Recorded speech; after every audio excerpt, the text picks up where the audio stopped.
The Food Service Exchange presents.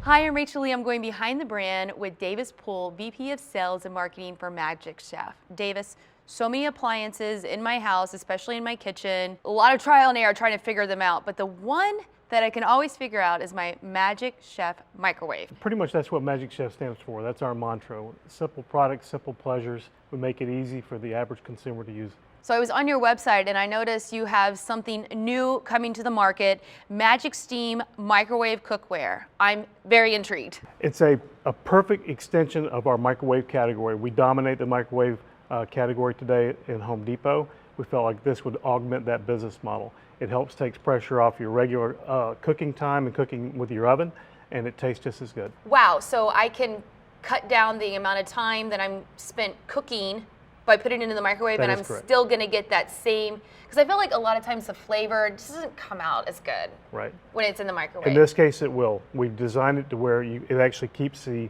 freshness and it keeps the moisture within. Perfect. When are those hitting shelves? Because I need them. This fall. Thank you so much for going behind the brand with us today. For more information, you can go to behindthebrandtv.com.